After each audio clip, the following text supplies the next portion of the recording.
Thank you all for being here today. I would like to introduce our speaker, Paul Breines.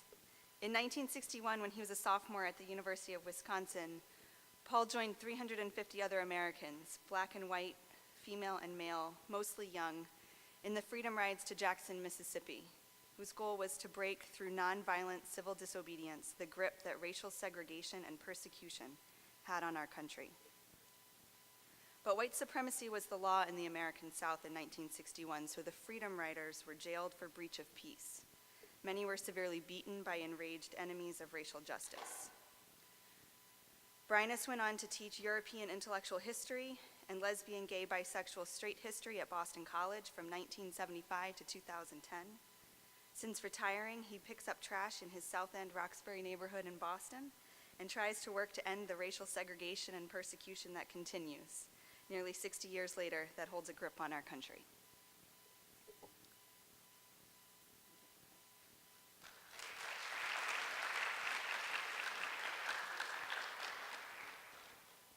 Thank you very much, Margaret, and thank you all for coming and for having me. I'm honored to be here with you. One, because it's always an honor and a challenge for me, as it is for other freedom riders, to try to represent the project and effort that we were involved in some almost 60 years ago. But I'm also very honored and pleased to be here because I was given by Margaret Peixoto, who I'm very grateful for the invitation to be part of your speaker series. Margaret gave me a series of questions that one of the, I think the AP, an English class, which class? Yeah, I'm sorry, I've forgotten your name, but yeah, you guys, okay, because these are the most thoughtful questions that I've ever received about the Freedom Rides. They're just so interesting, and I know that you guys have, among other things, read the remarkable book by Ta-Nehisi Coates, Between the World and Me, which is, I can't believe that high school seniors are reading that book. That's really terrific. And so those of you who are not in that class will probably enjoy reading the book as well. Anyway, I'm really happy to be here. And my one rule is that you should feel free to interrupt with a question, with an objection at any time. I'll try to leave time afterwards for Q&A, but you're sitting here, you're crammed in. So it'd be nice if you, every once in a while, you can raise your hand, ask a question, and if you don't like something I've said, make a discussion, and we can talk about it. I would appreciate your participation that way. So what I'm going to do basically is respond to these excellent questions and do the best I can with them, because I think they were so good. And I spoke at a school a few years ago, the Benjamin Banneker Charter School in Cambridge, which is almost an entirely black student body. And interesting, a lot of the faculty are white. But I spoke at that school and I said, one of my rules is that you should feel free to interrupt at any time, raise your hand with a question. And so before I even started, a young black woman raised her hand. It's 12-year-olds, sixth graders. And they don't have, as you know, they don't have the censorship editing in their heads, so they're free to ask anything. So this young woman raised her hand. She says, "Are you racist?" And the teacher gasps. And I said, "No, that's absolutely the perfect question. Of course, that's the question to ask. She should ask that of a white person like me, a fair-skinned person. Why not ask that question?" And you might be interested in how I responded, but I won't do that right now. But I will if you want me to. But it's just that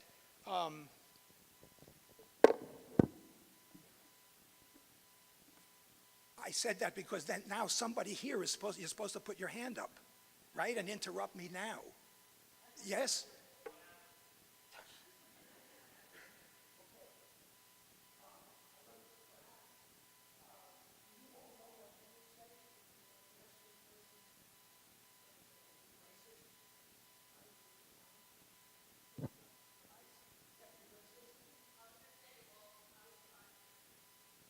How would I respond to racism? How do I define racism? That's a very interesting question. I think, I suppose it's what most people think about it, is racism is when racism is a gigantic system of organizing people into positions in a society. And it involves a gigantic cultural bunch of mechanisms. I think the best way, you can see I'm provoked by these questions, and I'm glad you've raised them. But so let me just jump right into it. I mean,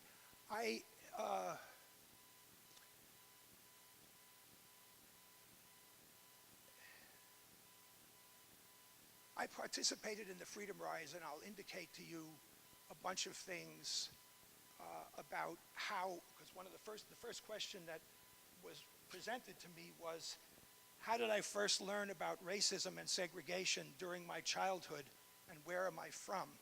So there it assumes racism. They're not asking how do you define racism, but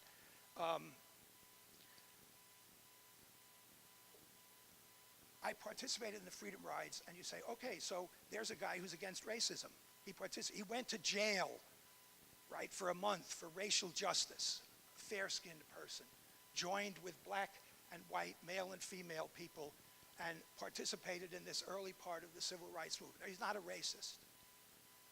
Jump ahead 30 or 40 years later. I'm teaching at Boston College, married, I have 2 children, married to a woman, I have had 2 children, and was told by my primary care physician that he thought I had polyps on my vocal cord and I should go to an ear, nose, and throat specialist, so I did. And the ear, nose, and throat specialist was the first black physician that I had ever met. And my first thought when I saw him come out of his office was, is he qualified? And I thought, holy shit, Paul, look at you. You're a freedom rider. You are against racism. You are against this kind of discrimination. And look what you thought. So when someone says to me, I'm not a racist, most of the time I have no idea what to say. I just think that's the strangest idea that I've ever heard. Because what I had to deal with when I thought that was, does that mean I'm a disgusting and despicable person because I had this completely racist thought? That is, I thought because this man's skin is black, he has to be unqualified to be a physician?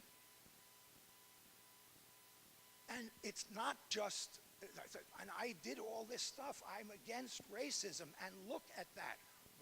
How do I make sense of that? And I felt a lot of things. I felt shame. I felt embarrassment.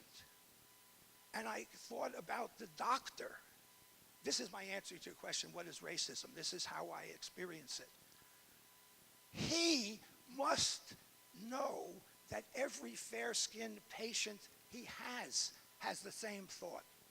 Is he qualified? He has to know that I thought that.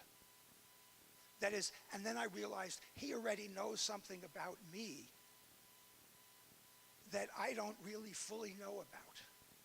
I don't completely understand it. And there's a lot of things I don't know about Dr. Roberts, but not of that sort. Because, excuse me. So what that taught me, and the way I've tried to make sense of it, along with the sense of shame and embarrassment that I felt, was that's what racism is. That's how it works. Somehow, that idea that this black physician might not be qualified, instead of my thinking, wait a minute, this is a black physician. We have a society where it's very hard for people with dark skin to advance in our society, that's because of racism, because doors are closed to people with dark skin for a variety of reasons. But I thought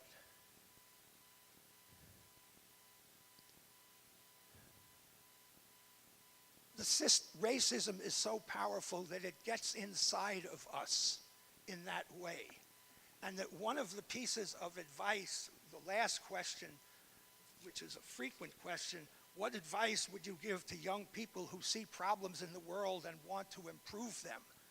When it comes to racism, if you are like me, a fair-skinned person, one of the things you can do, and you can do it in your free time, is look inside and ask a lot of questions about how being a fair-skinned person affects the way we go about our life in the world. Because most of the time, if fair-skinned people don't have to think about that, they don't. That's one of the hugest, that's also the way racism works, that fair-skinned people, what we come to call white people, don't have to think about race. That's what it means to be a white person. You don't think about race. That's why Dr. Roberts knew more about what was going on in my mind than I knew about what was going on in his mind. I don't know if that's a sufficient definition of racism, but maybe more will come out. And would you like to add anything to that or comment? Oh, well, yes, thank you.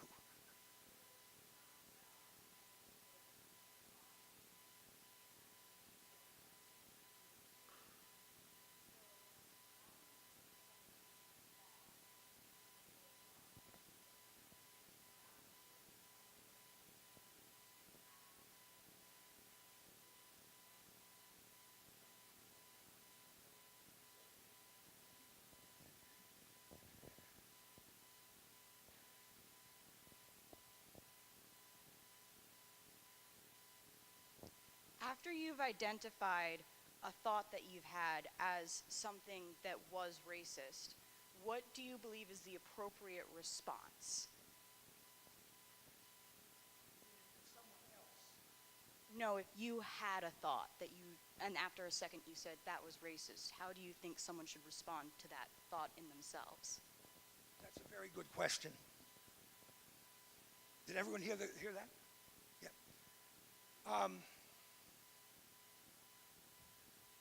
Years before my encounter with Dr. Roberts, the black physician, ear, nose, and throat specialist, and parenthetically, it didn't occur to me that Dr. Roberts is black, and he's an ear, nose, and throat specialist. So if he, and it's America, and it's 1981, he has to be really talented to be where he is. He is probably more skilled than a fair-skinned person because he had to go through, that's really a stupid thing to say, but I think you know what I mean is that to get where he was took more than I would have been required to show if I were going to be an ear, nose, and throat specialist because of the color of my skin. That didn't occur to me right at the moment. But jump back some years. 2 years after I had participated in the Freedom Rise, 1963, I went to Harlem in Manhattan, the famous black neighborhood of Harlem, of Manhattan, to hear Malcolm X, who was then virtually unknown in America. I had friends who said, "Who's this Malcolm the 10th? What's up with him?" Malcolm X was not then famous. But I went to hear, he was known to people in the civil rights movement, and I went to hear him speak on 139th Street and Amsterdam Avenue in Harlem, and he was talking to a crowd of mostly black men. There were very few women present, and there were very few fair-skinned or white people present. I was watching from a distance, and Malcolm X said something that was powerfully pertinent to my doctor experience. He looked out at this crowd of black men and said, "When any of you need a doctor, now tell me the truth, do you look for a black doctor?" or do you look for a white doctor? But tell me the truth. I know it's embarrassing, he was saying. Specifically, do you look for a Jewish doctor? And what about a lawyer? When you need a lawyer, do you look for a black lawyer? How many of you look for a black lawyer? And virtually no hand went up.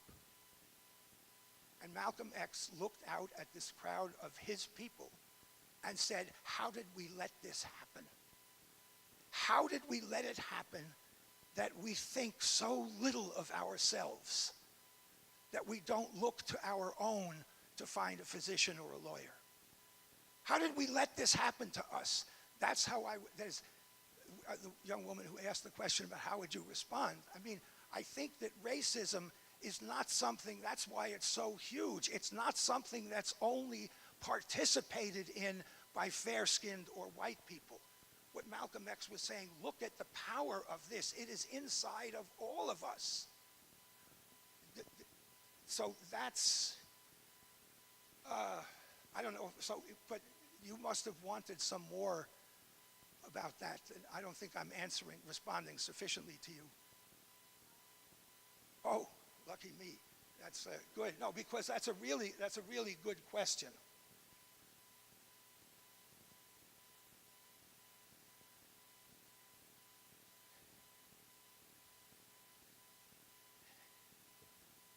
How did you first learn about racism and segregation during your childhood? That is such a fantastic question, and it indicates, whoever drafted this question, you've been thinking about stuff in a really interesting way. And I recommend whoever wrote this question, you should go on to major in history in college and write history books, because you'll really do it well. I was born in 1941, so I was 6 years old. Any of you baseball junkies? Any baseball junkies here? Okay, what happens in baseball? That's good. It shows a lot of courage. And you're not going to be embarrassed in front of your schoolmates. What happened in 1947 in Major League Baseball? That's a famous year. You've probably seen the movie about it. Something happens that has to do with race. 1947 was when Jackie Robinson crossed the color line and went to play Major League Baseball. I was 6 years old, and I don't know if I can use this. Next slide.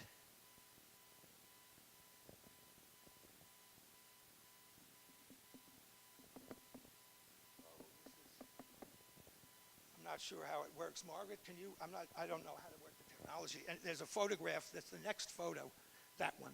Yeah, okay. So here's a photograph of part of my family, my nuclear family. That's me in the white T-shirt in the middle. And that's my younger brother, Joe. He was born in 1947, the year Jackie Robinson went into the majors. And my mother is the fair-skinned person in the white dress. And next to her is Mrs. Mary Van Hook. And behind my mother is her husband, Napoleon Van Hook. This picture was taken in about 1957. Mrs. Van Hook was born, so I grew up, because I was born during World War II, so my mother worked like a lot of mothers and women, housewives did, worked in the local hospital on a volunteer basis, because there was no Veterans Administration at that time, and so if you were wounded in combat in World War II, you went to the hospital in the neighborhood that you were from. So a lot of people were doing volunteer hospital work in the war, and my father was too old for combat, so he worked in the Army Corps of Engineers and taught American soldiers how to build pontoon bridges, and he had to go to Puerto Rico to do that. So there were many weekends when little Paul was not taken care of, and who was going to take care of little Paul? Well, my parents didn't have a lot of money, but they had sufficient funds to hire a nanny, and I grew up with a nanny, Mrs. Mary Van Hook. And as a result of that, so part of what I represent is what might be called the dynamics of white privilege, because here was an example. And I began, so how did I begin to know about certain things having to do with race when I was a child. I began to notice. I didn't know how to think about it. I hadn't read, Ta-Nehisi Coates wasn't born yet. But I began to notice that in my neighborhood there were occasionally black women who you would see walking with or carrying or pushing in a stroller a white child like me. Sometimes Mrs. Van Hook took me home to her house on weekends in Brooklyn, in the Bedford-Stuyvesant section of Brooklyn, which later became famous. Then it was a thriving middle-class African-American community, and it then became a war zone, a drug-infested sort of nightmare. And I didn't see any white ladies pushing strollers with black children in them in the neighborhood. Why was that? How come there was that difference and imbalance? Mrs. Van Hook was born in Jamaica, so she was not a baseball junkie. She knew about cricket, but not baseball. But she had lived in the United States long enough to have become what we would now call identified as a black person, or in those days as a Negro. And so Jackie Robinson meant a lot to her, as Jackie Robinson did to all black people in the United States in 1947. That he represented their aspirations. And it turned out he embodied their courage. The courage, for example, that it would take Dr. Ilmer Roberts to meet one white patient after another who thinks he's unqualified, but doesn't say so. That requires courage, too. So Mary Van Hook would listen to Brooklyn Dodger games on the radio, and I did too. And I became a Jackie Robinson fan. And when I met other freedom riders in 1961, all of the freedom riders, males and females, black and white, had their Jackie Robinson moments. Jackie Robinson was one of the ways in which people like me at that time became aware of racism and segregation. 1948, a year after my brother was born, my parents rented a room in a farmhouse in the Catskill Mountains in New York. My father borrowed a car from a friend. We didn't have a car. And we drove up to this farm in the Catskills, which had kind of a so-called American plan breakfasts. They served breakfast, and they had a nice kitchen, and that you could get dinners and so forth. So we go there. Mrs. Van Hook carrying my baby brother, my father, my mother, and I. The farm lady says hello, looks at Mrs. Van Hook, and says, "Oh, I'm terribly sorry. She's not welcome here." Now, I was 7 years old. I didn't know what that was. I looked at Mrs. Van Hook, and I suddenly realized that she knew whatever had happened, she knew what it was. Not only that, she knew what it was because it had happened to her before. And it might have happened to her many times before. And it didn't dawn on me at the time, only since then, that Mrs. Van Hook, just going through her everyday life, had to show the same courage that Jackie Robinson showed, crossing the color line to go to play Major League Baseball. And my mother did something extraordinary. She did something that I had no idea at the time, the courage that it took, and I had no idea at the time that if every fair-skinned mommy did what my mommy did in that moment, and this gets back to your question, how do you respond? That is, the person there said, "I'm sorry, she's not welcome here." And if you had said, "Hey, that's racist," yes? In 1948, what that woman would likely say is, "Duh, of course I'm racist. White people are superior. We don't want this person in our farm because she will dirty it. She's really not welcome here. We're afraid of her. Don't you understand?" So of course that's racist. I support racism. I want racism. That's what segregation was. If I had applied for a job, say, at the University of Georgia in 1960-something, and they showed that photograph, this is Breines, this was his family, look at his parents. His mother is obviously, this is the word I got called, as all white freedom riders were called, and all white participants in the civil rights movement, N-word lovers. Yes? That was the expression. And someone would say, look, this was dangerous. In the South of America, this was illegal. This is called race mixing. It was against the law. And I had no idea that what my parents were doing was unusual.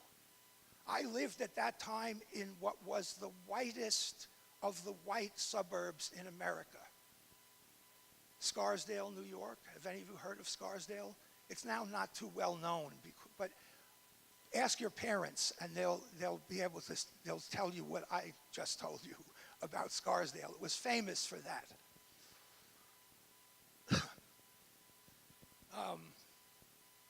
And I wouldn't have shown this picture to my high school classmates because they would have thought that my family was strange in Scarsdale for doing this.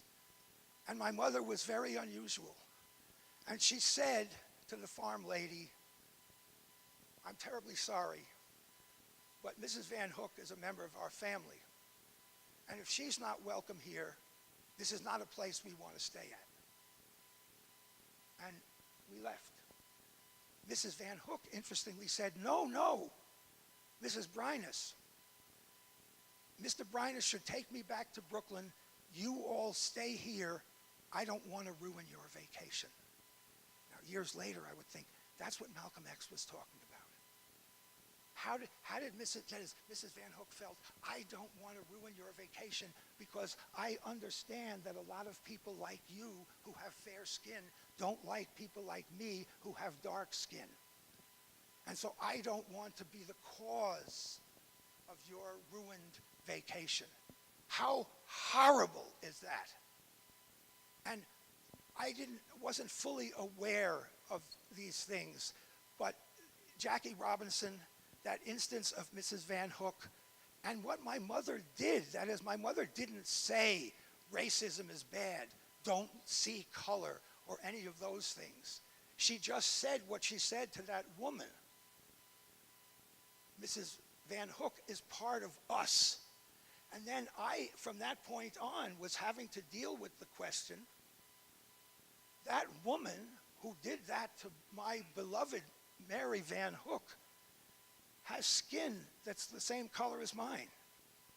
So who am I with? How do I, my God, what am I supposed to do with that?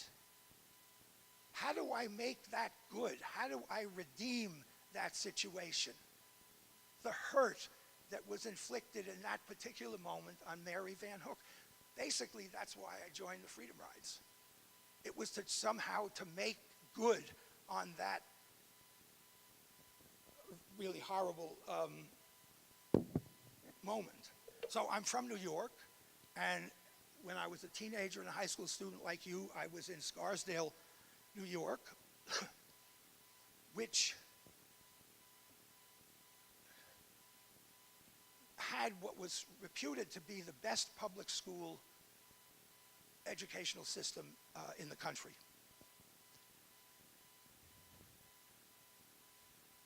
There was one thing that great educational institution, and it was quite good, I enjoyed my years there, because I was oblivious to most of the things that were going on in the world, which enabled me to enjoy high school.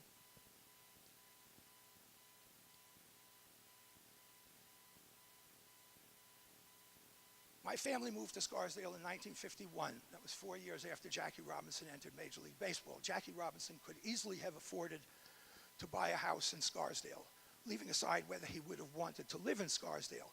But he could not have bought a house in Scarsdale, not because he didn't have enough money, but because of something that was an underground but legal real estate document called a restrictive covenant. I don't know if that's familiar to any of you because they don't exist mostly anymore. But what a restrictive covenant was is you were a homeowner, and you would sign a legal document saying, I will not sell my house to a Negro or a Jew. And that meant that when your house went up for sale, that was a legally binding restriction. Whoever was going to be, it could not be sold to a Jewish or a Negro person. In 1948, the state of New York made restrictive covenants for Jews illegal, but the restrictive covenants on blacks remained. This is in New York, and that incident in the Catskill Mountains happened in New York, not in Mississippi, not in Virginia. This was in the North, the supposedly not segregated North. We didn't know that black people could not buy property in Scarsdale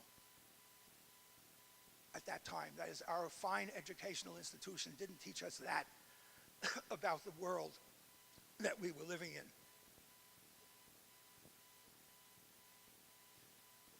Any thoughts, questions, observations from you, notes or comments that you would like to? Yes.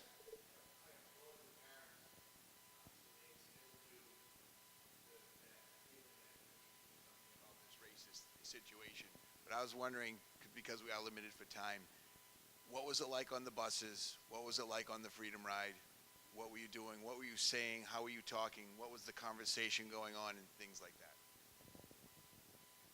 That's terrific, and it's sloppy of me not to have gotten directly to that, because that covers a number of the questions that you all have raised for me. When I went to college, and as the next picture, I'm not sure how to move to it. Thanks. Oh yeah, is this that next slide? When I was a freshman, 1960, at the University of Wisconsin, and this happened. These four young men from North Carolina Agricultural and Technical State University, sat in at a lunch counter in Woolworths in Greensboro, North Carolina, and what they did there was against the law. That violated the law that said these are segregated lunch spaces. Negroes cannot, or what were then called in the South, colored people cannot do what these four young men are doing. Ezel Blair and Franklin McCain and David Richardson, they are sitting in, and we're the same age. We were all freshmen in college at the same time. And I, as a freshman in college, saw this in the newspaper and said, these four young men have just changed my life. What is this? Look what they are doing. How did they invent this? How did they think of this? What's going to happen to them? Who are they? And I didn't know at the time that these four young men were connected to a very small and new civil rights group called the Student Nonviolent Coordinating Committee.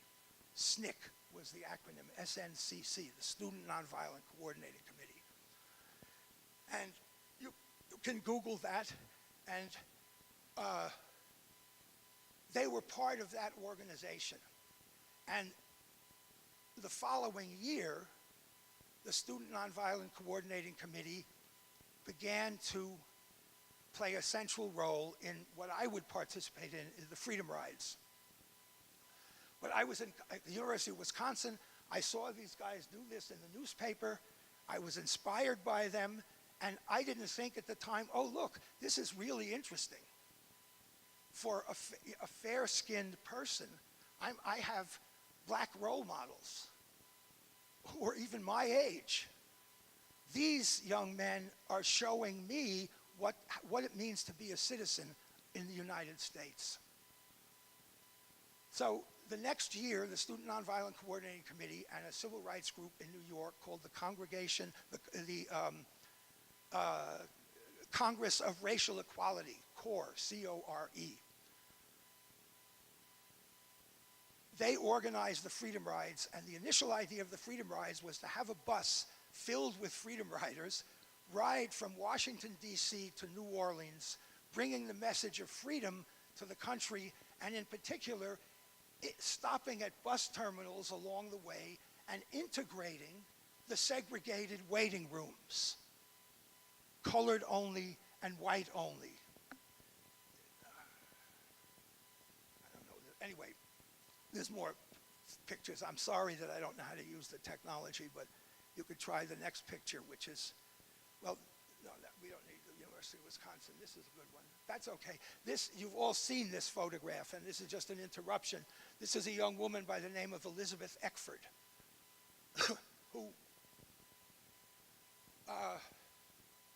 was one of 9 students. They came to be called the Little Rock Nine, who were trying to integrate Little Rock High School in Arkansas. And there are all these, you see the women standing behind her, screaming presumably racial epithets. And again, with photographs like this, we have a, how do you get into that photograph? That is, where are you in that picture? You could be with the National Guardsmen in the background who are trying to keep the peace. You could be with these women. We say, well, that's unsavory unless you really want to be an open and vituperative, screaming racist person. Or you can be with Elizabeth Eckford. And I remember in high school seeing this photograph, 1957. Again, we're all the same age. I'm a contemporary of Elizabeth Eckford. We were all born in 1941, 1942. And she was a sophomore in high school. And I was not doing that when I was a sophomore in high school. The Freedom Ride started.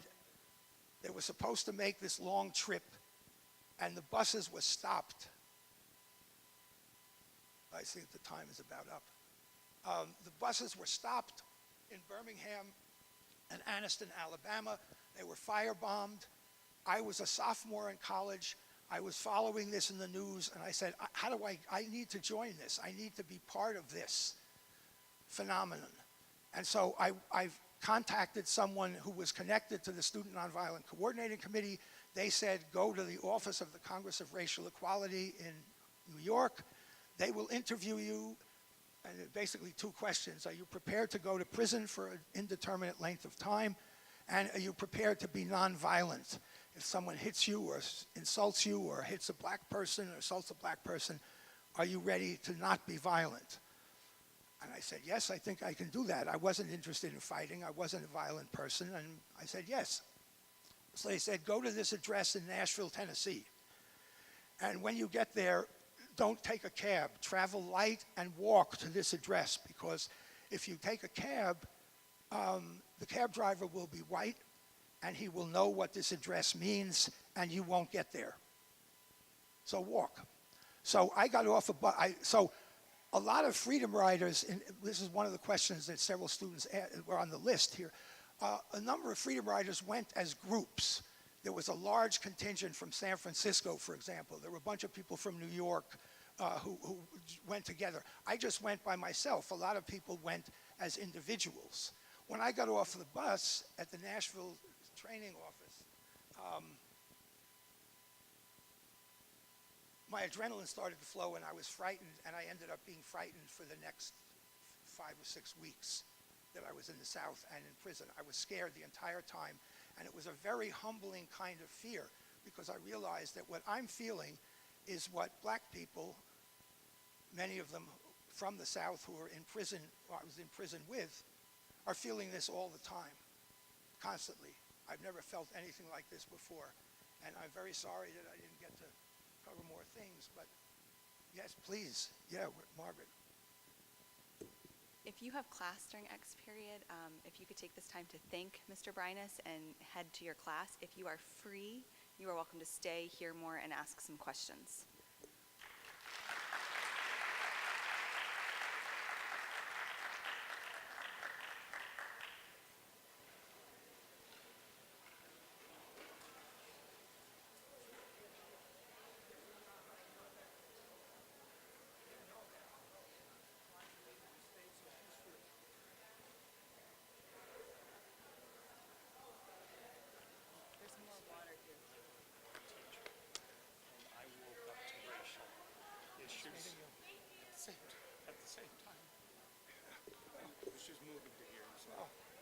moving to hear you respond. Yeah, that was